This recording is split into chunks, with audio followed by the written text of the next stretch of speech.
hot103live.com. I hate Winnipeg.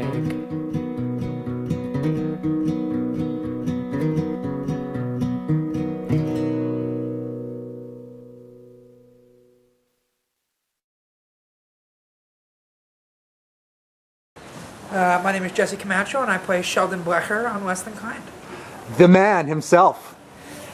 I love it. And you really got the down really well. Yes, that's a Maury Chaikin. Yes. Yes. Yeah, it's how are you guys dealing with that? Well, it was very interesting because, when we first found out that Maury had passed, I was in Montreal, the writers were in Toronto, Ben was in Vancouver, Wendell was in Los Angeles, Nancy was here. So we all kind of didn't exactly know how to react at first because, we couldn't mourn together. So we kind of had to almost shelve it until we finally saw each other at the Canadian Comedy Awards. It was sad. It was he went out on Maury style, died on his birthday. That was very Maury. And as Wendell has said, he left one final prank of leaving a family of Jews without any actual Jews.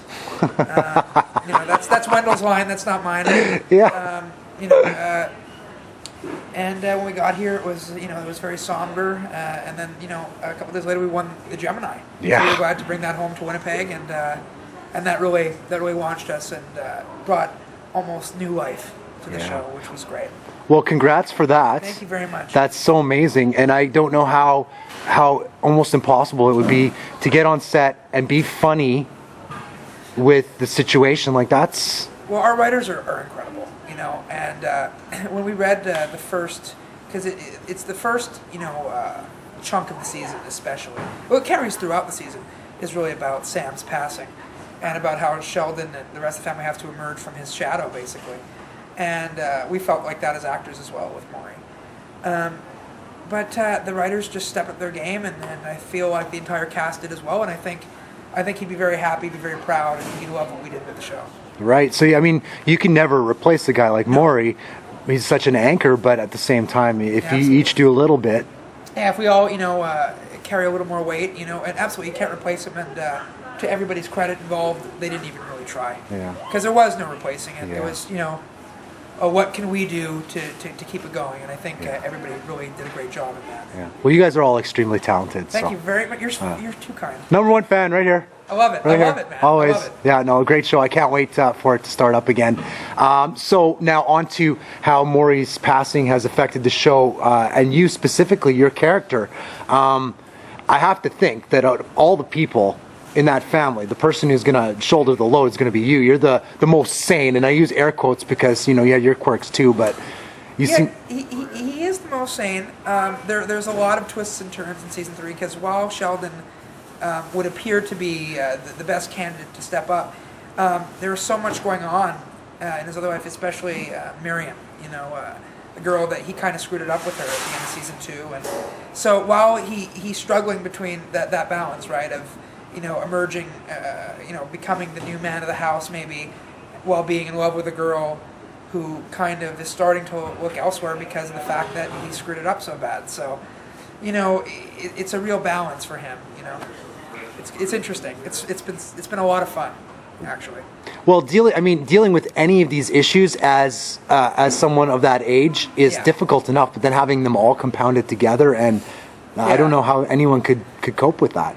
And he doesn't necessarily cope with it the right way. We see him make a lot of mistakes this year, Sheldon. He does. I wouldn't necessarily say he goes dark, but he loses himself at a certain point, and he finds, I don't want to say, but he finds something that seems to take the pain away for a while. Something that kind of helps him forget about Miriam.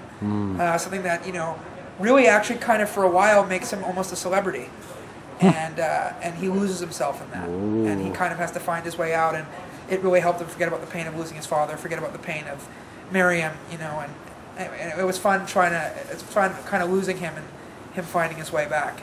That's intriguing. Yeah, you're gonna get me thinking until how long is it gonna be till we get to see this too? I don't know. I've heard rumors of September, but that's just a rumor. I don't know. Hopefully soon. I can't wait to see it. I think we've got some of our best episodes this year. Nice. Yeah. That's saying a lot. That's just saying a lot, and especially in light of what happened. Yeah, for sure. It was pretty incredible. Yeah. Wow. Okay, so I got one more question for you before I let you go. Bring it to me. Does Sheldon lose his virginity this season? Well, he lost it last year. When they probably didn't. It wasn't. Well, it was kind of. The one at the party, right? Was that the episode? It was the one where it was Valentine's Day, and Miriam came over, and they kind of decided that they weren't going to do it.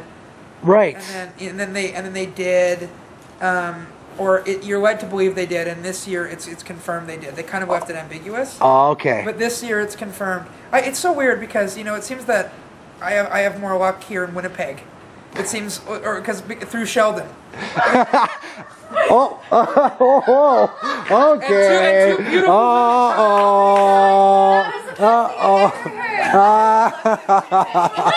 You see, they're drawn to me here. Wow. Winnipeg has become like my home now. I think he just won another Gemini. Montreal and Winnipeg are like my homes, but it seems I've got to live through Sheldon because Sheldon gets luckier here in Winnipeg. Oh, I got back in Montreal or sitting down and watching Habs games. So, anyway, but I love how I said that two beautiful women came out and started laughing, and I've got a third watching me too. Wow. Anyway. Fantastic. Thank you, Chris. You'll never talk to me again. No. Oh, Jesse, a pleasure. A pleasure. Thank you. Good very luck, much. and I can't wait for season 3. Neither can I. It's going to be fun.